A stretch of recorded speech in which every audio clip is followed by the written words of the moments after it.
It's an important part of that thought process. But besides that, just giving it up, that helps us make that decision. We have to have that thought process. We have to be mentally, spiritually, psychologically ready. And the only way to do that is to read the story of Karbala.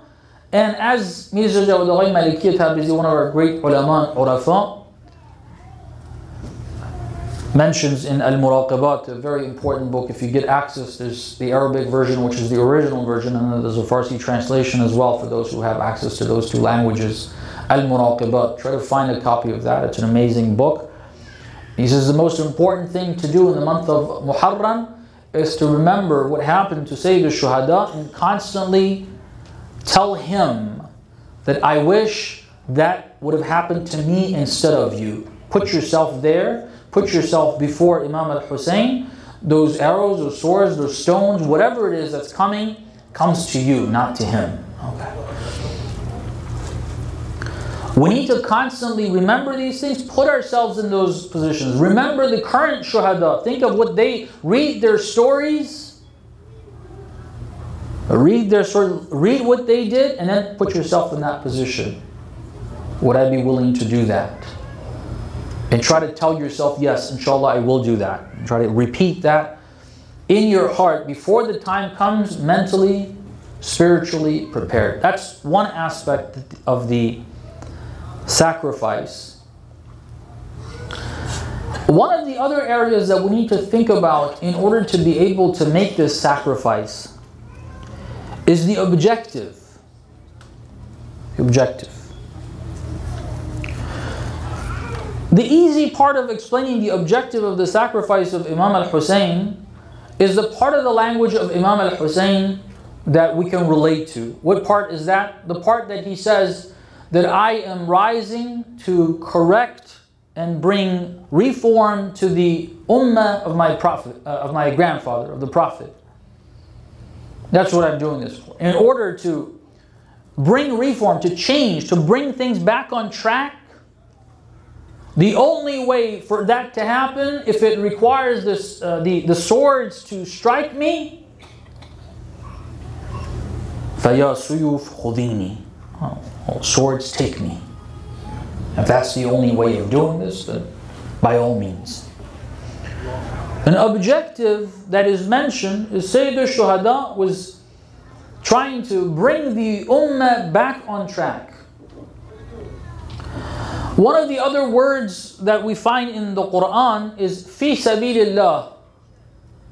ولا تحسبن الذين قتلوا في سبيل الله أمواتا بل أحياء عند ربهم يرزقون. في سبيل الله. It's the way of Allah. Allah subhanahu wa ta'ala wants you to do certain things. This is the path of Allah and the way of Allah. One of the objectives that is divine. You sacrifice yourself. You sacrifice, you give up your money, your belongings. If they're going to take that from me, because I did the right thing, because I did what Allah wants me to, because I did what the 12th Imam wants me to, then by all means take it. I'm willing to give that. I don't want it. وَمِنَ النَّاسِ مَنْ يَشْرِي نَفْسَهُ ابْتِغَاءَ مَرْضَاتِ اللَّهِ. I want Allah subhanahu wa ta'ala to be pleased. I don't want my pockets to be filled. I don't want people to be pleased with me. I want Allah to be pleased with me. So there's an objective, a cause that we can understand, an objective that there's a tyrant, that this lineage, this dynasty, the Muluk, the Umayyads, they have established their foundation such that they're going to be changing Islam as we know it. There will be no more Islam. وَعَلَى الْإِسْلَامِ السَّلَامِ. These are the words of Imam al-Hussein.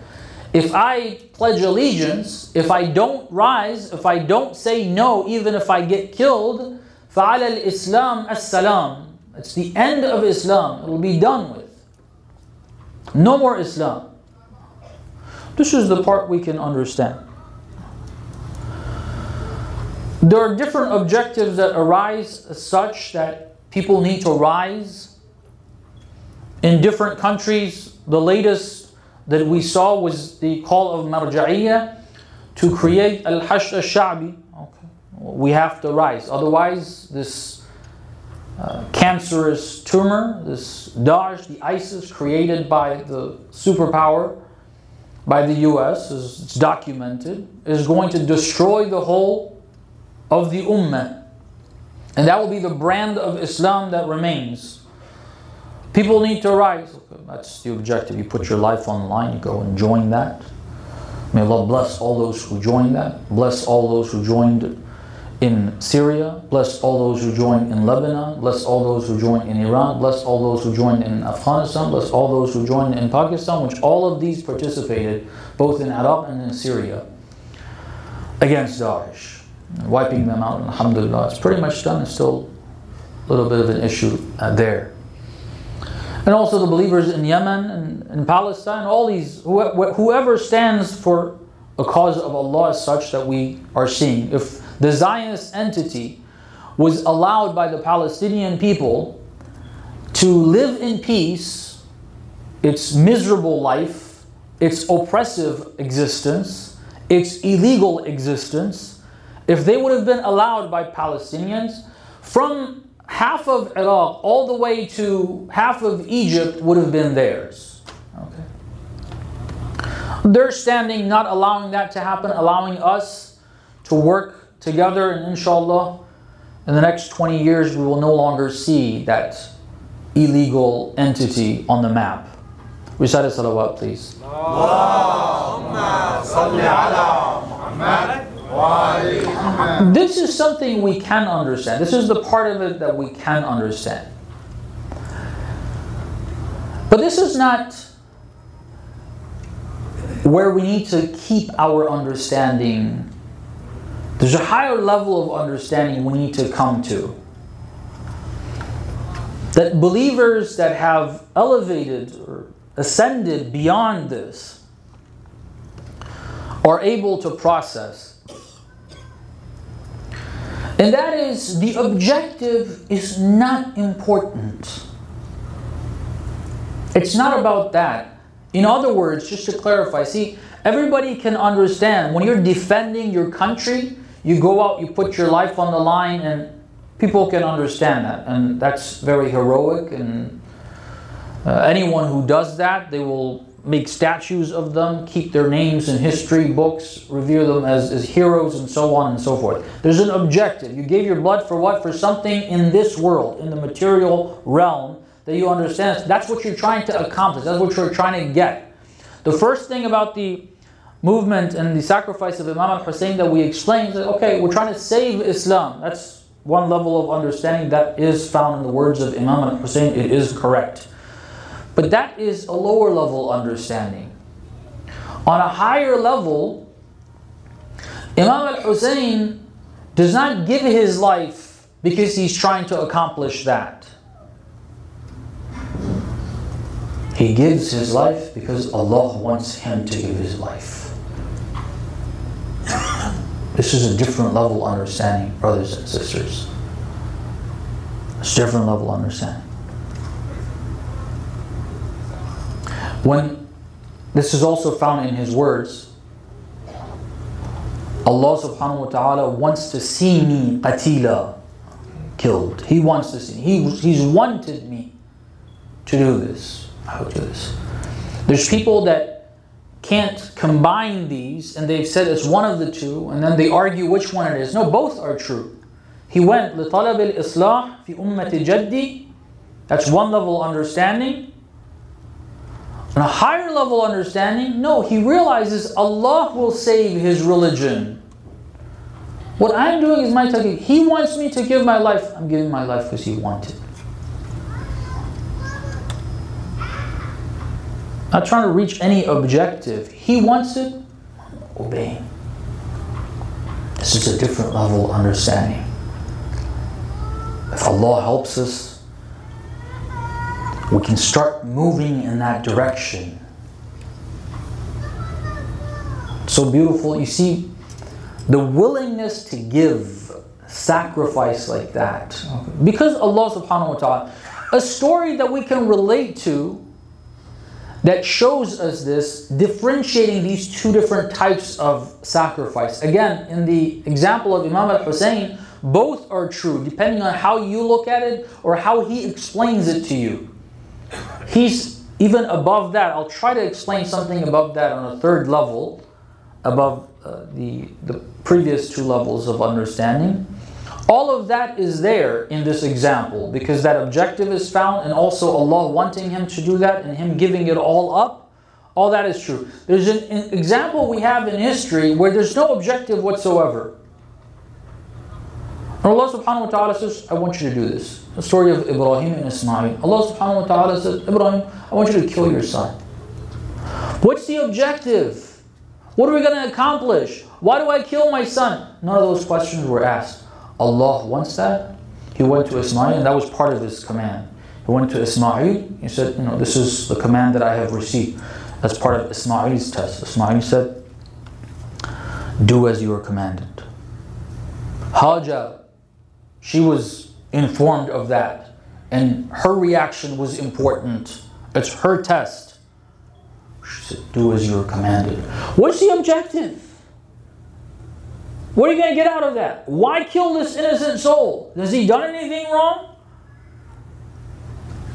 They weren't told that he's not going to die. That's not an piece of information that Allah, otherwise it wouldn't have been a test. Just, I want you to kill him. That's it. Are you willing to do that? What's the objective of Ali and al-Asghar going there? That one, the baby, this 6-month-old Abdullah Radi'. Okay. What's the objective? What if he wasn't there? Just adults. Why was Qasim there? Why was Abdullah ibn al-Hasan there? 10-year-old, the last shaheed of Karbala before Imam al-Hussein, according to some accounts. Why do they have to be there? The women be there. Why do the little girls have to be there? Allah subhanahu wa ta'ala wants this child there. Allah wants Ismail to take his life. You're willing to do that? In the end, of course, Ismail wasn't supposed to die. That's not the time for it. Ibrahim killed his Ismail. Allah didn't allow him to die. That's what really happened. He sacrificed. And Ismail sacrificed himself. He put himself there willingly. Willingly. فَلَمَّا أَسْلَمَا وَتَلَّهُ لِلْجَبِينِ نَادَيْنَاهُ أَنْ يَا إِبْرَاهِيمُ قَدْ صَدَّقْتَ الرُّؤْيَا. When they both submitted, put his head down to cut, we called him قَدْ صَدَّقْتَ الرُّؤْيَا. You did what you were told in your dream. You sacrificed. Why? What objective? Allah wanted. When we have to go, we don't receive those types of commands that Ibrahim received. We're not going to be told, I want you to kill your son. We're not given that. Those are prophets. That's a different level. We don't understand that. We are going to be given tests through conditions that we see an objective that Islam wants. Allah subhanahu wa ta'ala wants us to do something. And in order to do that, we have to sacrifice our life. However, when we're doing that, we can be like Imam al-Hussein. We can start having that higher level understanding. Whether that objective is accomplished or not, Ya Allah, I understand in this, you want my life, it's yours. I'm willing to sacrifice myself. The higher level understanding, which is actually, according to some, the objective of this whole process of sacrifice. And the reason why you're supposed to want shahada, you're supposed to want death. Awliyaullah want death. According to the Quran, I've mentioned verses I don't want to repeat. Time is short. Is to realize that I am nothing to sacrifice for Allah. That's a different level of understanding. It is already all His. When you think of sacrificing, you consider something yours. Like, I give it up for someone else. That's a sacrifice. When it's already His, what's sacrifice? It's already His.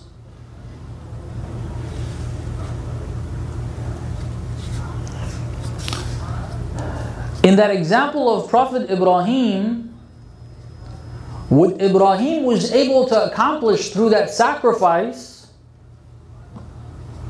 was sacrificing the nafs, and then once that sacrifice is done, you come to the realization that it was never mine to begin with. That is the end of the nafs. That's the killing of the nafs. The state of mind and heart and soul that a person sees none other than Allah subhanahu wa ta'ala. And that is the objective of this sacrifice. Which is easy to word, and I guess, for some at least. We've read this. This is what they've said. What does this exactly mean? I'm trying to get my head around it, as some of you are. But to believe it, to see it, to recognize it, it is actually a blessing from Allah subhanahu wa ta'ala for a person to be able to make that sacrifice. That sacrifice is actually another blessing from Him. It's all His. There is nothing that's mine. I just thought before the sacrifice that it is mine and I'm sacrificing it. Once I sacrificed it, Allah blessed me with the understanding it was never mine. That's a much higher level of understanding, and we hope that Allah subhanahu wa ta'ala, by the rights of Imam Hussein on this night, he gives us at least a touch of that, helps us move in that direction. Maybe, hopefully, at some point in time, we're able to reach that. Sallallahu alayk, Ya Aba Abdullah.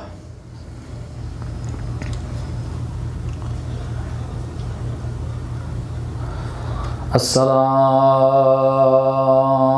alaykum, Ya Ahla Baytin wa mawdi'a ar-risala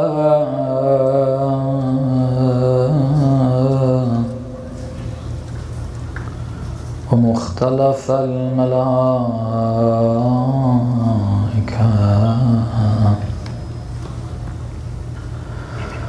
ومهبط الوحي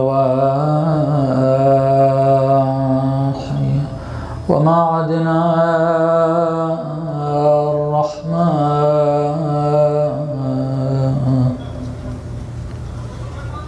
وخزان العلم ومنتهى الحلم. May Allah's peace and blessings be upon you, my beloved Imam, my beloved Holy Prophet, and the Ahlul Bayt. May Allah's peace and blessings be upon you. It was in your homes that Allah subhanahu wa ta'ala blessed us with guidance and revelation. May Allah's peace and blessings be upon you. Angels descend upon you day in and day out, seeking permission before entering upon you. Sallallahu alayk,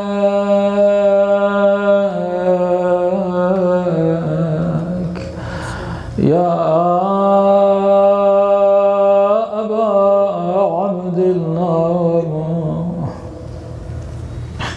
It's the night of Ashura. صلى الله عليك يا مظلوم غريب كربلاء.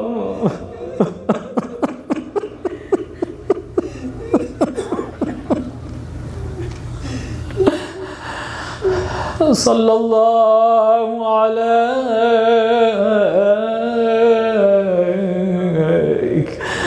أيها الشهيد بكربلاء عطشانا.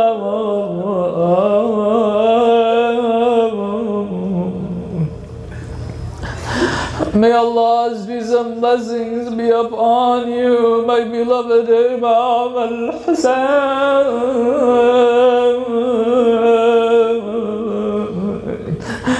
my beloved oppressed Imam,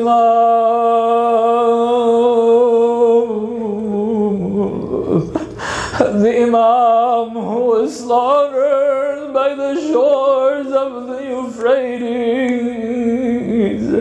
while his mouth was dry of thirst. Ya Aba Abdullah, Ruhi Fidak.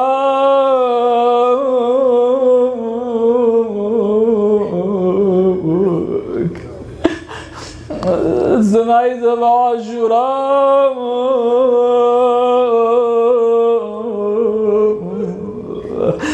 Imagine the mukhayyam of Imam al-Hussein.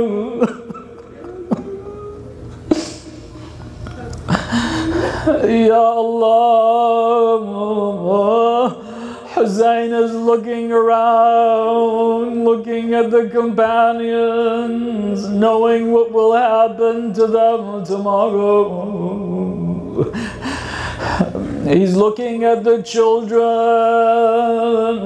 thinking of what will happen to them tomorrow afternoon.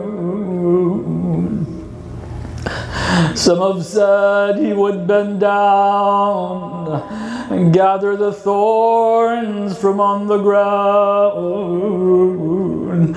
because he knew his children will be running around trying to find a way out. Ya Allah, Ya Abdullah. Imagine Zainab looking at the Hussein. She already knows what's happening tomorrow. But the words of Imam al-Hussein speaking to himself of death, Zainab overhears him. Imam al-Hussein is approached by Zainab. Oh brother, I lost my mother. I was still happy I had my father and brothers. I lost my father in Kufa. I saw his beard red from the blood of his forehead.